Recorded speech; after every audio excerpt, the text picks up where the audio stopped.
Hello and welcome to another episode of the Zero AD replay commentary.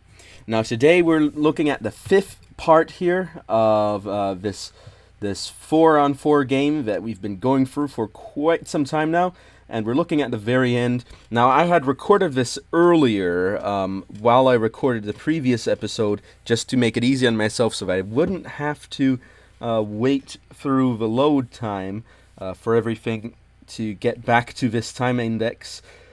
But I accidentally deleted that recording, so I had to do it all again. But in the meantime, I decided why not just go out and work out while I'm waiting for everything to load. So in the end, everything went fine. So I think I started a bit earlier than I normally would, but I saw the army coming in, so I decided why not start at this point. So here we see the green forces moving in on the blue, and this is a very large attack, really slaying all the front runners here. Well, I don't think front runner is the correct term here, but the green army here is really tearing through the blue's troops on the front lines. However, the blue player still has plenty of troops here, a lot of archers, some elephants coming in, and that's definitely going to at least help defeat the green army here. But I do believe that this fortress is not going to last under such a heavy assault by battering rams.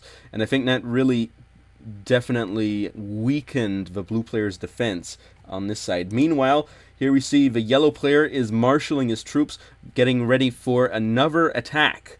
And a couple of battering rams, plenty of infantry in here. And these are some champion swordsmen. So some high quality units are now moving in on coming from the south, getting ready to attack. Oh, this is a Gaia troops, and they're trying to capture a storehouse. That's interesting. But for now, they seem to be mainly focused on attacking the fields. However, these fields aren't really under any supervision. However, the blue player's troops are protecting against what would be the obvious front line for anyone coming through the land bridge. However, the yellow player is now coming in behind and attacking in the rear. It is worth noting that the blue player's marketplace is in the back here. Now, that being said, it's not as relevant in the game anymore because the blue player definitely lost a lot of power here.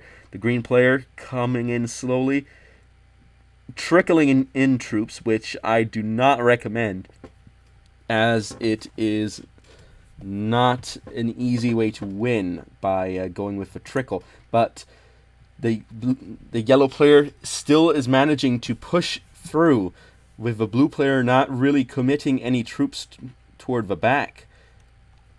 And now two battering rams have reached the civic center, and it is in all likelihood going to fall, as the blue player is entirely focused on defeating this large combined yellow and green army coming in. Meanwhile, the civic center is about to fall.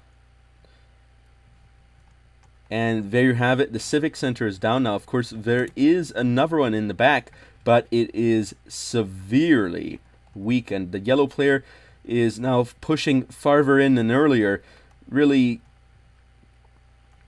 exploring the positions of the blue player's troops. And the blue player's army is entirely focused here on the front lines, really killing off a lot of the green player's invading forces as well as some of the yellow players. But the blue player is also losing a lot of troops in this engagement between skirmishers and archers. The yellow player, meanwhile, continues to eviscerate the blue player's lands, moving in on the inside. This elephant is down. In fact, a lot of these elephants were moved to defend this area, and unfortunately they were swarmed by some high quality units here. Some regular swordsmen as well as some champion swordsmen moving in and dealing quite a bit of damage. Meanwhile, the green player continues to gather resources. The black player not showing too much action so far, but now finally moving in his army, coming down through, which is not something we've seen the black player do too often this game. The black player has been very reserved, very in the back, in the rear, and now the yellow player is sending in a half health battering ram to tear down this temple. The blue player is sending in war elephant to defend, but it may very well not be enough, and it is being harassed as it moves on its way. Meanwhile, the blue player's forces are decimated. They're definitely not at the strength that they once were, and now they are currently engaging the yellow player. Meanwhile, the black player as well as the green player are moving in more troops, getting ready for an attack.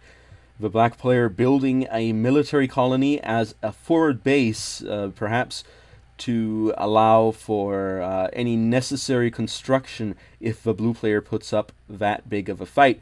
However, it does not seem like the blue player will be putting up much of a fight, as the blue player's territory continues to be raided within by the yellow player's troops coming in from the edge of the map. The blue player now has pulled troops back to fight off the yellow player, but it may not be an opportune moment, as the green player now groups up some troops, getting ready for the next wave of assaults with these Celtic slingers here. A large group of them, really getting ready to deal a lot of damage. Some blue soldiers coming in, perhaps a scouting party, but they will not live to see tomorrow. And there they are, fighting in the center. The blue player is engaging the yellow player's troops. Some of these are champion units, so they definitely have been staying strong throughout the battle. Some hero swordsmen here, Karos.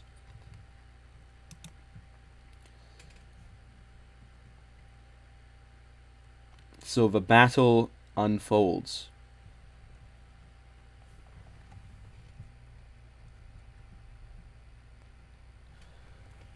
And there you have it. The green player has taken down a tower, and now the black player is moving in to fight. There is an elephant stable which is under attack. They managed to push out just one more elephant, but it is too late. It is now captured, and the elephant will not live very long. There you go, it's down. The black player and the green player moving in, aiming right for the heart. Meanwhile, the yellow player continues to control territory in the south by building a civic center, an oppidum. The black player and the green player now moving in on the other elephant stable. And it's down, captured. There's one final civic center here. The blue player choosing to fight at a point where one might very well say that the game is decided. The battle is certainly over. The black player is about to capture the final civic center. Look at that. Quite a bit of capturing strength coming in there. And there you go. It's captured. The game is about to end. It's just some tiny bit of territory here remaining with the blue player at the core, but I doubt that it's going to get very far from here, as many of these buildings are slowly now flipping over to the other players who are exerting influence with civic centers over this region.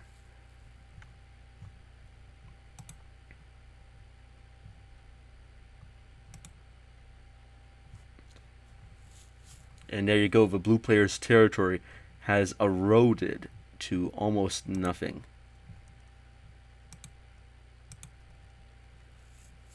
And there it is. The player has resigned. Good game.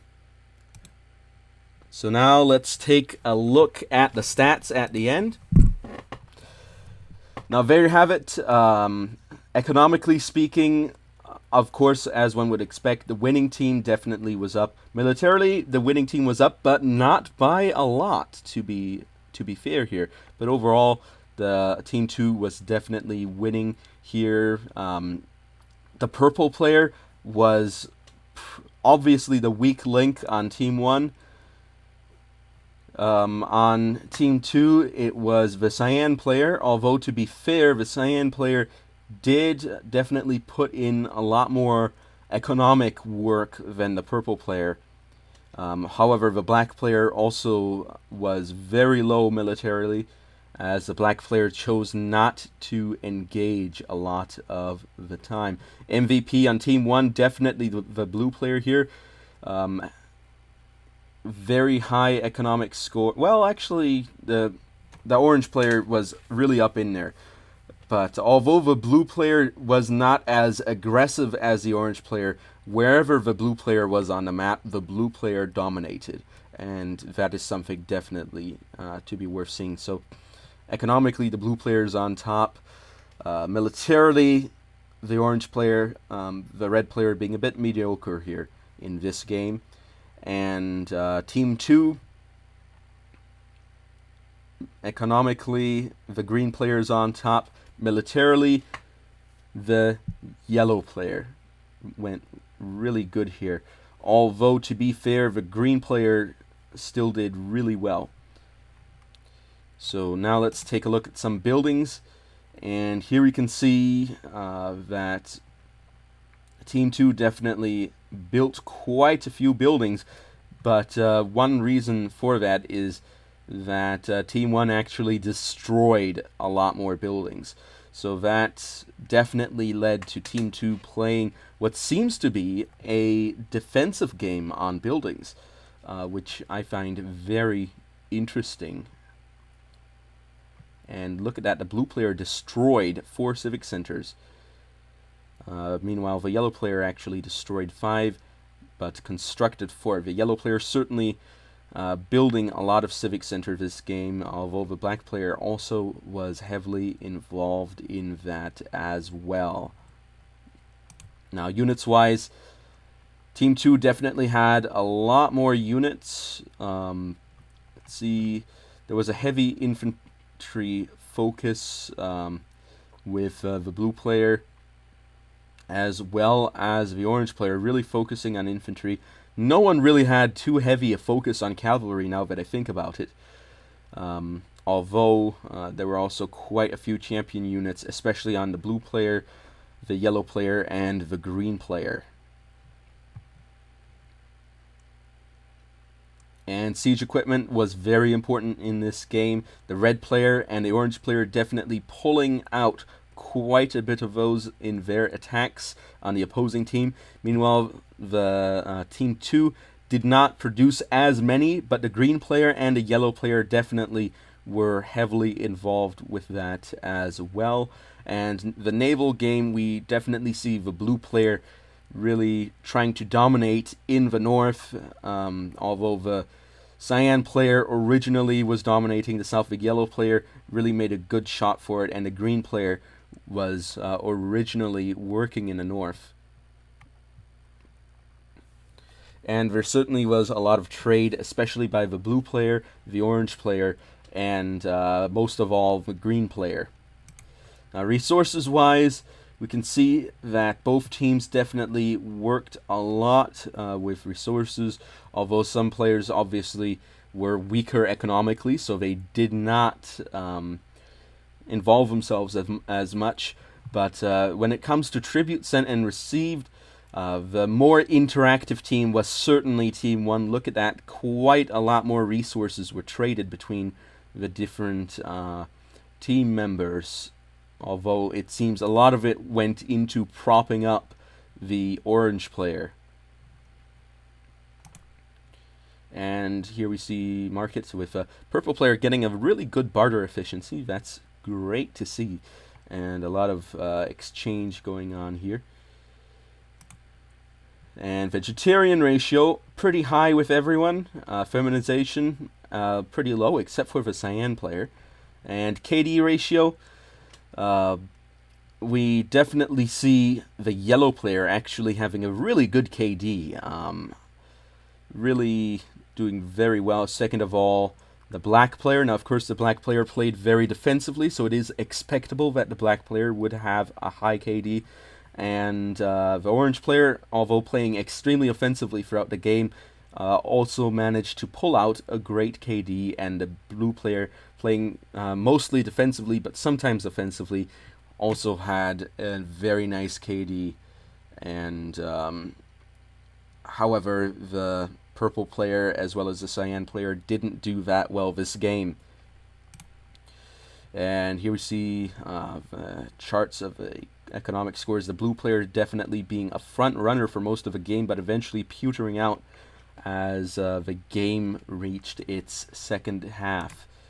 Militarily, the orange player was the main attacker throughout the game, as well as the yellow player. Although the green player was attacking quite a bit, the green player also lost a lot of battles. But eventually the orange player just could not keep up with the yellow player's attacks from the south. And exploration isn't too relevant. Total score, here we can see the orange player, the green player, and the yellow player really competing for that high score, with the yellow player really making it to the top at the end. And here we can see the amount of units trained. And despite the green player not having the highest military score, the green player definitely trained a lot of units, although the green player also lost the most units. So that's very comparable. Some units were captured, and however, the yellow player had a lot of kills, as well as the orange player, and the blue player managed to rack up a few throughout, although not as much as I had expected.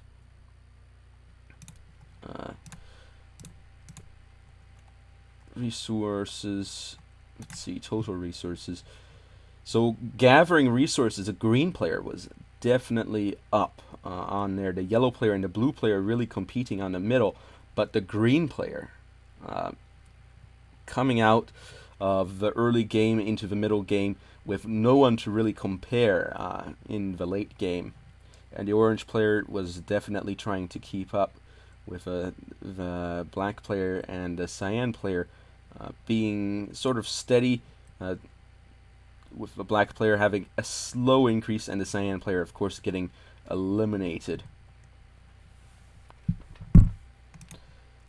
Now, actual resource usage, as one would expect, is pretty high.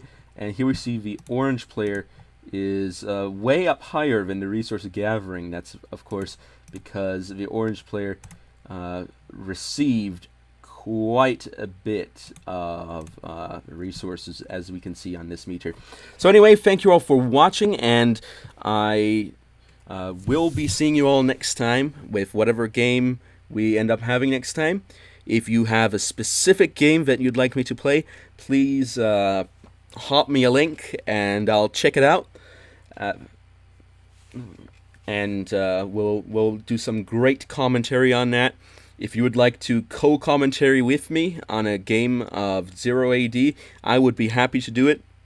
Now, of course, doing that may be a little bit difficult to set up, but I'm sure we can pull it off. And I think that's all I've got to say for today. So leave some nice comments on the Wiltus. Over and out.